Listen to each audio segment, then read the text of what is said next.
Hello, जय हिंद। स्वागत है आपका हमारे YouTube चैनल पे। आज जो सवाल बच्चों ने भेजा है वो दो अलग अलग सवाल है। एक साधारण ब्याज से है और एक टाइम एंड वर्क से है।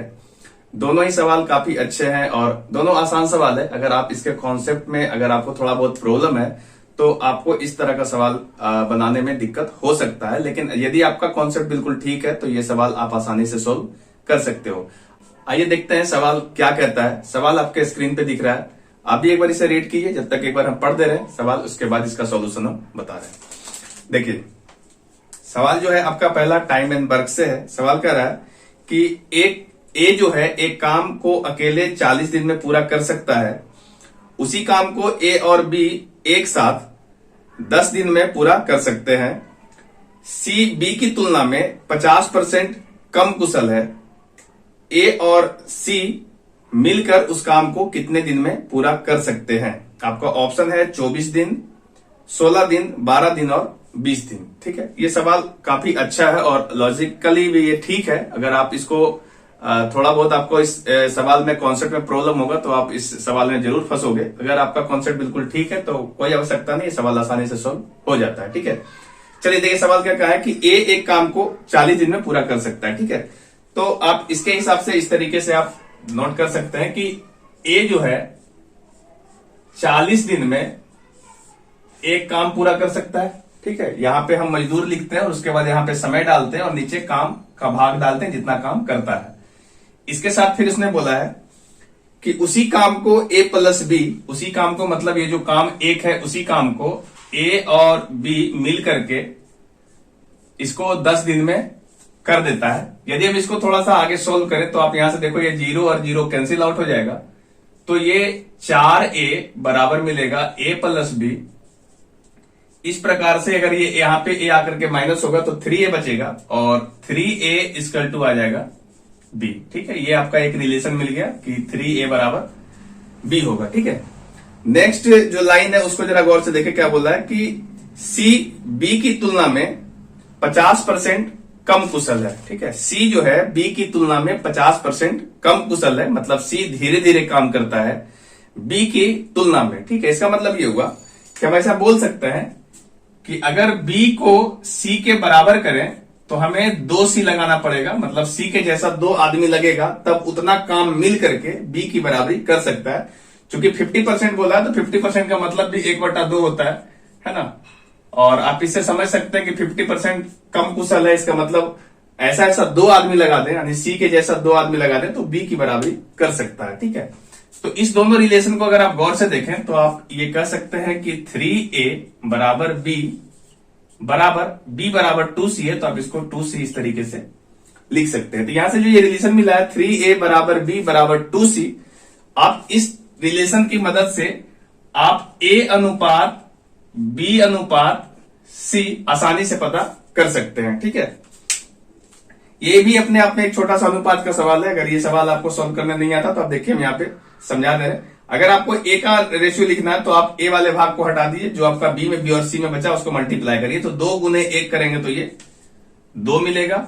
अगर b के नीचे लिखना है तो आप b वाले चीजों को हटा दीजिए और a और c को मल्टीप्लाई कीजिए तो 3 दूनी ये 6 मिलेगा, और c का लिखना है तो 3 गुने 1 करेंगे तो ये 3 मिलेगा। इस प्रकार से a अनुपात b अनुपात c जो है 2:6:3 प्राप्त हो गया। ठीक है, ये रेशियो क्या कहता है वो समझिए। यहां से ये पता चल गया कि a जो है 2 कुर्सी प्रतिदिन बनाता है, मतलब 2 काम प्रतिदिन कर सकता है। b जो है 6 कुर्सी प्रतिदिन बनाता है और c जो है 3 कुर्सी प्रतिदिन बनाता है। जो काम है उसे हम कुर्सी में कन्वर्ट कर दिए ताकि कुर्सी में समझना थोड़ा आपके लिए आसान होगा। ठीक है, तो इस रेशियो की मदद से आप ये चीजें लिख सकते हैं कि ए जो है एक दिन में 2 कुर्सी बना देगा, बी जो है एक दिन में 6 कुर्सी बना देगा और सी जो है एक दिन में 3 कुर्सी बनाएगा। ठीक है, इस प्रकार से आप यहां से टोटल काम की जानकारी का पता लगा सकते हैं। चूंकि ये बोला था कि ए जो है 40 दिन में एक काम खत्म कर देता है और ए की जो क्षमता है कि एक दिन में 2 कुर्सी बना सकता है और वो 40 दिन में काम खत्म करता है, इसका मतलब है कि एक दिन में 2 कुर्सी और ऐसा 40 दिन तक काम किया होगा तो टोटल 80 कुर्सी बनके तैयार हो गया होगा। ठीक है, तो जो कुल काम है आपका यहां लिख दे रहे हैं, अगर इसको हम 40 दिन से मल्टीप्लाई कर दें तो ये टोटल 80 कुर्सी बन के आएगा। और यही 80 कुर्सी जो है ये कुल काम होगा। ठीक है, अब हमको टोटल काम का पता चल चुका है कि 80 कुर्सी बनाना है। ठीक है, पर ये 80 कुर्सी अब किसे बनाना है, तो सवाल में बोला कि ए और सी मिल करके उसी काम को कितने दिनों में करेगा, यानी इस 80 कुर्सी को ए और सी मिल करके कितने दिनों में करेगा।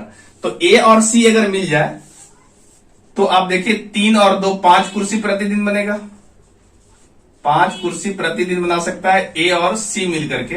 तो अगर हम ए और सी को 80 कुर्सी बनाने दे दें तो ए प्लस सी को अगर हम 80 कुर्सी दे दें और एक दिन में 5 कुर्सी बनाता है तो इसे 16 दिन लगेंगे और काम खत्म हो जाएगा। ठीक है, तो यही बात आपसे पूछा जा रहा था कि ए और सी मिल करके उसी काम को कितने दिनों में कर सकता है। तो जो इसका सही जवाब है वो 16 दिन होगा। उम्मीद है आपको यह सवाल समझ में आया होगा। देखते हैं इसका नेक्स्ट सवाल क्या कहता है। नेक्स्ट सवाल आपके स्क्रीन पे दिख रहा है। जो सवाल है वो ये कह रहा है कि 6 वर्षों में किसी राशि पर 1500 रुपया साधारण ब्याज प्राप्त होता है। यदि 2 वर्षों के बाद ब्याज प्रतिशत की दर को दुगना कर दिया जाए तो कितना साधारण ब्याज प्राप्त होगा। आपका ऑप्शन है 3000, 2500, 2900 और 3500 और एक लास्ट ऑप्शन है इनमें से कोई नहीं। ठीक है, 6 वर्षों का साधारण ब्याज 1500 दिया। ठीक है, आप समझते हैं कि साधारण ब्याज में जो ब्याज होता है वो एक कांस्टेंट होता है। जितना एक वर्ष में मिलता है वही सेम राशि सेकेंड वर्ष भी लगता है, वही सेम राशि आपका अगले साल भी लगता है। तो आप खुद समझिए कि टोटल 6 वर्षों का खेल है। ये देखिए आपका यहाँ पे हम 6 वर्ष बना दे रहे हैं। देखिए 1 2 3 4 5 और 6, ये टोटल 6 वर्षों में आपको 1500 रुपया का ब्याज प्राप्त होता है। ठीक है,